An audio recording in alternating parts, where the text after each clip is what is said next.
Alright folks, this is Herm Says Play to Win, and I'm back after a long hiatus. It's been an interesting few weeks. I've resettled in a new country, started a new job, and making videos has been on the back burner for a while, but I'm back now with a review of the M18 gun motor carriage, better known as the Hellcat. It's a BR 5.0 American vehicle, 76mm main gun, 50 caliber machine gun secondary armament, mounted on the roof, which is good for shooting at aircraft, I suppose. Let's see, the turret traverse speed's pretty good. Vertical guidance is very good, from -10 degrees to +20 degrees. Reload rate is about 7 seconds, quite good. This vehicle has no armor to speak of, but the gun performance is it's pretty good. It's not great for the tier, but it's pretty good. Gets the job done if you hit your spots. Now, as far as the performance characteristics, the default ammo gives you 125mm of penetration at point blank. The upgraded solid shot AP ammo gives you better armor penetration at the expense of being more likely to ricochet. And then finally, the APCR round gives you really good penetration, a terrible post-penetration damage potential because it's essentially shooting a dart and there's no explosive filler. What I would say is that if you can penetrate a target using the default round, stick to using that, because it does have much better damage potential after penetrating the armor. As far as the mobility of this vehicle, it's quite good. It only weighs 17.7 tons, and it's powered by a 46 horsepower engine. What that translates to is about a 26 horsepower per ton power to weight ratio, which is the best in its tier range by a good margin. This thing gets up to 72 kph max speed. Looking at the X-ray view, you can see that there's ammo all over the place. It's in the turret, side of the hull, bottom of the hull. And there are certainly times when this vehicle seems to be a big ammo rack on wheels. It's got no armor. You're going to be one-shot a lot if you're not careful by Tigers, T-34-85s, anything that has an 85mm gun and up.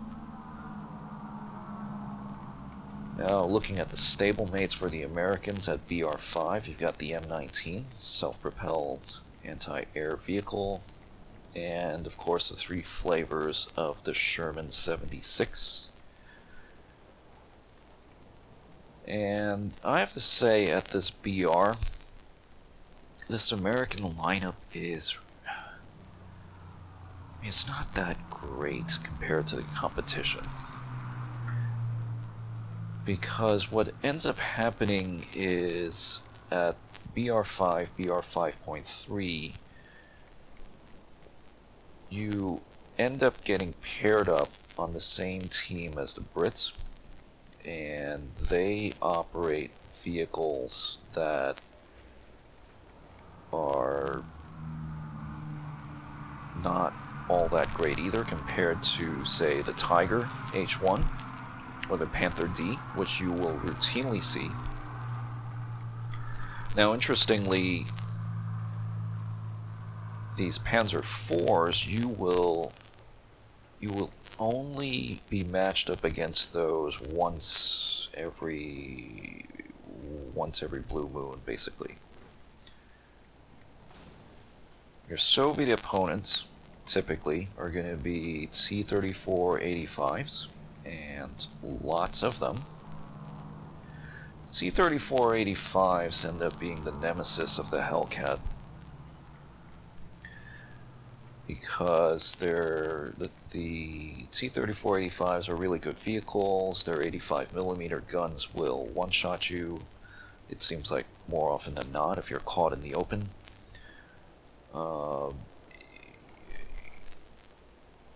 Yeah, the problem is that the T-34-85s are so good that many players will end up driving those out instead of other Soviet vehicles, which are less capable and less lethal to you. And as I mentioned previously, on the British lineup, you've got the Sherman Firefly at BR5, Comet 1 at BR 5.3, the Avenger BR 5.3, and let's see, Churchill 7 BR 4.7. So these vehicles are going to end up being your teammates quite a lot in realistic. Now, for the life of me, I can't figure out why Gaijin doesn't balance out the matchmaking by basically splitting the Brits and the Americans from each other in terms of matchmaking. For example, you could have the US plus Germany versus UK plus Soviets. And I think that would be more balanced than having US and UK versus Germany and USSR a lot of the time. Or you could have US plus USSR versus Germany plus UK, and I think that too would be more balanced. I think, well, the only conclusion I can come to is that essentially the developers at Gaijin don't play realistic ground forces much. Because I think if they did, they would realize pretty early on that the matchmaking as it is right now, pitting US plus UK versus the other two countries routinely, just isn't balanced. And you could argue, well, it might not be balanced, but that's historically how things played out. I'm very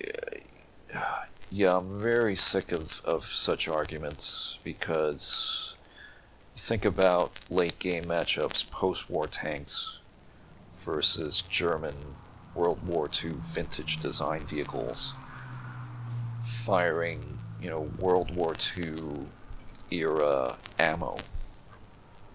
I mean, that never happened in real life, and yet this game sets up matchmaking like that routinely. So selective appeal to history just doesn't carry any weight whatsoever with me. If you're going to make a game, you need to make it balanced. Otherwise, people are going to leave the game because they don't want to play a game where they feel like if they drive certain vehicles, they don't have a fair chance. And I think that over the course of many months and year or so, there has been steady decline of the population in War Thunder. I would argue in large part because of these balance issues. The devs, I think, do a good job of introducing new content, but what they fail at more often than not is to properly balance all the vehicles that are already in the game. Okay, so anyway, enough about the philosophizing. Let's look at some gameplay here. The M18 on the Carpathians map, teamed up again, as usual, with the Brits. You can see the M18 easily overtook a Comet at the very beginning, and then a Sherman Firefly. So here we are, we've got 3 Hellcats taking advantage of the vehicle's high speed to get into a good elevated position to take our toll on the enemy's advance up this hill. That's the really nice thing about the mobility of the Hellcat at the beginning of battles. In fact, throughout the entire battle, you can outrace your opponent to many advantageous spots on the map, and you can use that to your advantage. The idea here is to get up on the high ground, take advantage of hull down and terrain cover as much as possible to get in some shots on advancing enemies. And immediately there's a Dicker Max here. I'm a bit exposed, but do want to finish this guy off quickly. So being a bit exposed, but in this game it's all about taking calculated risks. I mean, you have to take risks at points in this game. I mean, you don't want to be reckless, but you want to be calculated with your risk-taking so you can support friendlies. If you play too conservatively, then you're not contributing to the team effort as much as you should. And so, get a second kill here with the Whirlwind.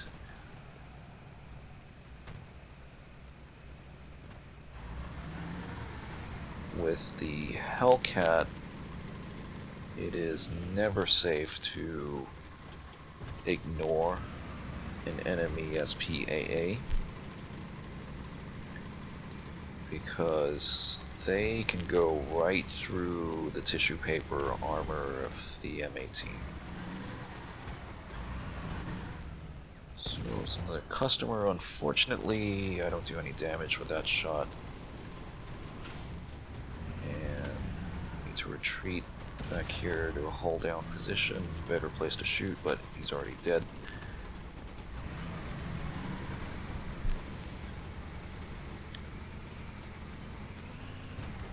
So we got this ridge pretty much under control at the moment. We've taken our toll on the enemy T-34s, that's for sure. There have been plenty of them. Took a shot at a dead T-34 right there. But this initial thrust with the other 2 Hellcats has paid off very well. And there's a T-34-85. Get a 3rd kill. And here was a big shock. I thought I was dead right there. But the IS-2, I think he was shooting high explosive right into my gun mantlet, and so it didn't kill me. It did knock out the gun. So here you can see how I'm taking advantage of the high speed and the escapability of the M18 to retreat to a safe position to repair. Now this is something that you can't pull off with most vehicles. I would say in that situation maybe the Cromwell could have gotten out of there.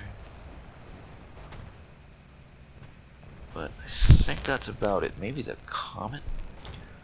Certainly the Sherman would have been dead there, because by the time the Sherman turned around to try to make its escape, the IS-2 would have been close to reloading.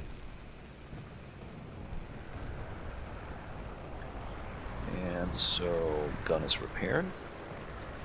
Back up. And know that the IS-2 is up on the hill somewhere, so to be careful.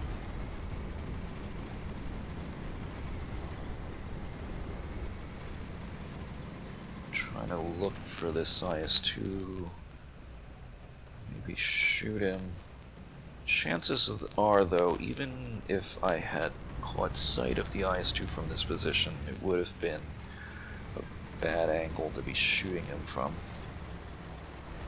Probably wouldn't have done much damage.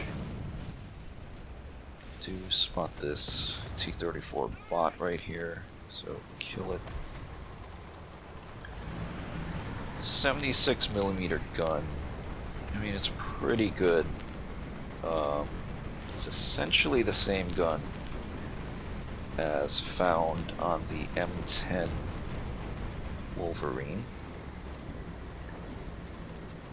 Now for the M10 at BR 3.7, this gun is really quite good, but by the time you get to BR 5, BR 5.3, it's getting a bit long in the tooth, frankly. There's that IS-2 again. And I thought I had him. I thought I would have at least set him on fire, shooting him in the fuel tank. I didn't. I don't think I even immobilized him. And again, lucky to make it out of there alive. What I found with the M18, and frankly with the Americans at BR5, is that to win quite a few of the games, you really need an element of luck. In that, all things being equal, the enemy's T-34-85s and Tigers and Panthers should by all rights beat you in most situations. But sometimes if you catch a break here or there, like this IS-2, I don't even know what he's doing. I think he was maneuvering to get his gun depression to work, but do finally take him out. Yeah, so bottom line for this vehicle is that it's pretty demanding. You know, you could, you know, you need to play this carefully. You need to know the strengths of the vehicle. It's not nearly as forgiving as a T-34-85 or Tiger, where you can make mistakes and still live to tell about it. So, yeah, it's kind of the verdict. Thank you for watching. See you next time.